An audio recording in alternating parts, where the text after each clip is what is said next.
Bonjour à tous, bienvenue dans cette chronique cinéma, dernière chronique cinéma de l'été, puisque dès la semaine prochaine, bonne nouvelle pour certains, peut-être mauvaise pour d'autres, je réintégrerai les studios d'RCF pour une nouvelle saison cinématographique. Donc vous m'écoutiez sur Rethel, Charleville-Mézières, Sedan, Vouziers ou même Reims, bien évidemment. Vous pourrez me retrouver donc sur les ondes d'RCF dès la semaine prochaine et bien sûr ici, toujours sur notre chaîne YouTube. D'ailleurs, n'hésitez pas à liker, à partager, à mettre un petit commentaire, ça me fait toujours plaisir, je vous répondrai avec plaisir et surtout de partager et de vous abonner à la chaîne car j'ai remarqué que la plupart de ceux qui regardaient cette vidéo n'étaient toujours pas abonnés. Voilà, c'est chose faite. Voici donc mes sélections pour cette semaine avec le tout nouveau film de monsieur Christophe Durton, avec Fêlé. Un film que j'ai vraiment beaucoup apprécié, c'est drôle, c'est bienveillant, c'est vraiment plein de bonnes intentions. C'est avec Charlotte de Turckheim, Bernard Lecoq et l'excellentissime Pierre Richard qui reste l'un des dernier grand monstre du cinéma français après le départ d'Alain Delon. Il reste encore bien sûr l'excellent Gérard Depardieu, mais ici donc Pierre Richard est à l'affiche du film Fêlé qui va nous raconter l'histoire d'un authentique lieu associatif qui s'intitule l'Arc-en-Ciel.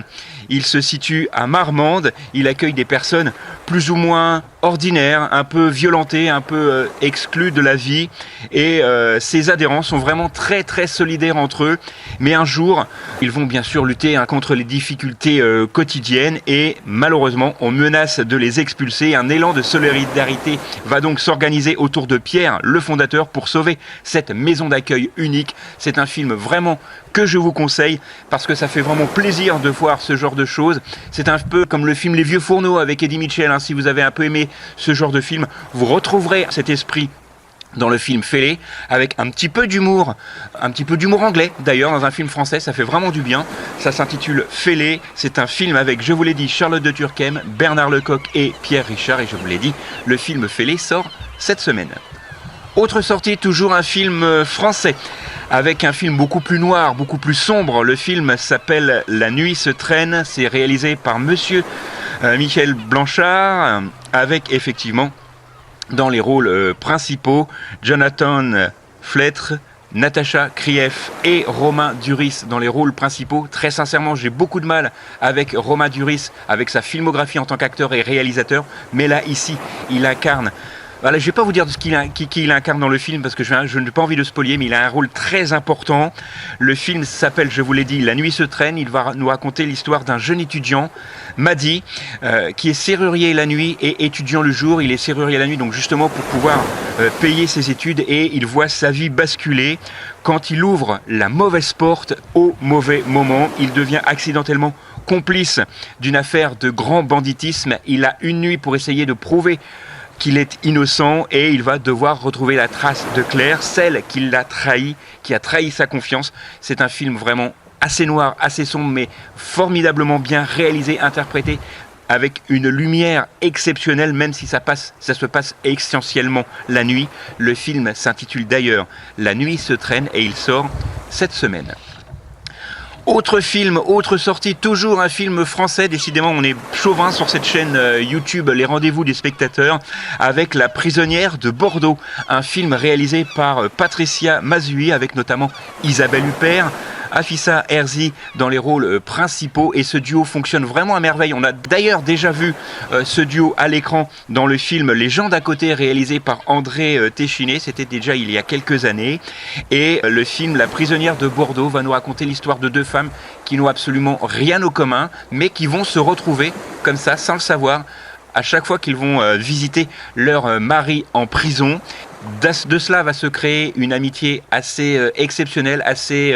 j'ai envie de dire improbable et tumultueuse. C'est un film vraiment superbement bien fait, superbement bien réalisé. Aussi un film touchant, dans un autre registre que le film Fêlé, mais il est tout aussi touchant. Le film La prisonnière de Bordeaux sort cette semaine. Il faut savoir que ce film a été présenté à la quinzaine des cinéastes au Festival de Cannes 2024. Et il y a 20 ans de cela, en 2020, la réalisatrice avait reçu le prix de la jeunesse dans la catégorie film français pour le film Saint-Cyr, si vous en souvenez.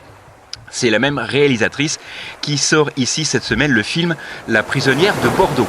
Dernière sélection, et je vais passer malheureusement très rapidement sur ce film car je ne suis pas certain qu'il soit diffusé sur nos écrans rémois. S'il l'est, ce sera certainement au cinéma Opérins, place d'Erlon à Reims, avec le film La Belle Affaire, avec des acteurs que je ne vais pas forcément nommer ici parce qu'ils ne sont pas connus chez nous. En tout cas, il est réalisé par Nadja Brankshort et ce film va nous raconter l'histoire d'ouvriers qui se situait en ex-RDA, puisque ce film se passe au début des années 90, après la réunification des deux Allemagnes. Les ouvriers vont donc se retrouver sans emploi, et forcément ça va compliquer leur vie, mais un jour ils vont découvrir des billets est-allemands voués à être détruits. Ils ont 3 jours, pas un de plus, pas un de moins, pour essayer de s'emparer de ce magot et de les convertir en Deutschmark, en essayant de monter une affaire qui va changer leur vie. Vont-ils réussir? Vous en saurez beaucoup plus en allant voir, s'il est disponible, ce film qui s'intitule La Belle Affaire et qui sort évidemment cette semaine. Voilà, c'est tout pour cette semaine. Nous, on se retrouve la semaine prochaine, même endroit, même heure, dans les studios d'RCF avec une toute nouvelle musique. Si vous me suivez, que vous avez pu découvrir dans l'émission de la semaine dernière en hommage à monsieur Alain Delon. D'ailleurs, je vous mettrai juste en haut à droite de votre écran le lien pour pouvoir retrouver l'émission de la semaine dernière. D'ici là, sortez, allez au ciné et n'oubliez pas que le cinéma est fait pour tous ceux dont la curiosité est le plus grand des défauts.